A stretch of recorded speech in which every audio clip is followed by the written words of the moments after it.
ಹಿಂಗೆ ವಾಪಸ್ ಹೋಗ್ಬೇಕು.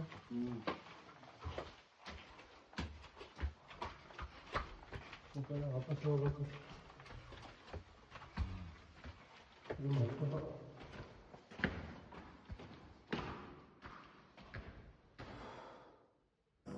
ವಿನಯ್, ಎಲ್ಲಿ ಬಂದಿದ್ದೀರಾ ನೀವು ಇವತ್ತು? Belum caves. How's experience? Weekend ಆಗಿರೋದಕ್ಕೆ ಸ್ವಲ್ಪ ಜನ ಬರ್ತಾ ಇದಾರಲ್ವ? ನೀಟ್ನೆಸ್ ಮೇಂಟೈನ್ ಮಾಡಿಲ್ಲ. ಬಟ್ ಅಂತ ರೆಕಮೆಂಡ್ ಪ್ಲೇಸ್ ಏನಲ್ಲ, ಎಲ್ಲೂ ಇಲ್ಲ. ಏನಂತೀರಾ? ಅದಕ್ಕೋಸ್ಕರ ಯೂನಿಕ್ ಚೆನ್ನಾಗೈತೆ. ಹೌದಾ? ಏನು ರಮೇಶ್, ರೆಕಮೆಂಡ್ ಮಾಡ್ತೀರಾ? ಎಸ್ಸಾ? ಓಕೆ, ನೋಡಿ.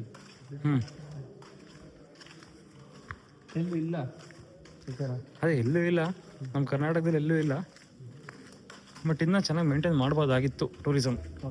Maintenance zero. 70 ರೂಪೀಸ್ ತೊಗೊತಾರೆ ಪರ್ ಹೆಡ್. ತೆರಿಗೆ ನಾವು ಆಕ್ಚುಲಿ ನಮ್ಗೆ ಸ್ಟಾರ್ಟ್ ಆಗಿ 6 ಅವರ್ಸ್ ಆಗಿಲ್ಲ, ಮುಗಿದೇ ಹೋದ್ರು. ನಮ್ ಟ್ರಿಪ್ ಸ್ಟಾರ್ಟಿಂಗ್ ಇಂದ ಎಂಡಿಂಗ್ ನಾವು ಸೈಟ್ ಸೀಯಿಂಗ್ 6 ಅವರ್ಸ್ ಮುಗಿಸ್ಬಿಟ್ಟಿದೀವಿ. ಎಷ್ಟು ಗಂಟೆ ಸ್ಟಾರ್ಟ್ ಮಾಡಿದ್ದು ನಾವು? 6 ಗಂಟೆ 5 ಗಂಟೆಗೆ ಮಾರ್ನಿಂಗು. ಓಕೆ, ಈಗ 10 ಗಂಟೆ ಹಾಂ. ಮುಗ್ದೇ ಹೋದ್ರು. ಇಂಥ ಜನ ಎಲ್ಲಿ ಸಿಗ್ತಾರೆ ನಿಮ್ಗೆ? ಹೊಡಿರಿ ಚಪ್ಪಾಳೆ, ಹೊಡಿರಿ. ಇದು ನಮ್ ದೇಶ ಅಂದ್ರೆ. ಮತ್ತೆ ಇನ್ನೊಂದು ಯಾವ್ದು ಹೇಳಿದ್ರಲ್ಲಪ್ಪ? ಏನ್ರಿ? ಅದು ಯಾವ್ದು ಹೇಳಿದ್ರಲ್ಲ, ಅದಕ್ಕೆ ಹೋಗೋಣ. ಬೆಂಗಳೂರು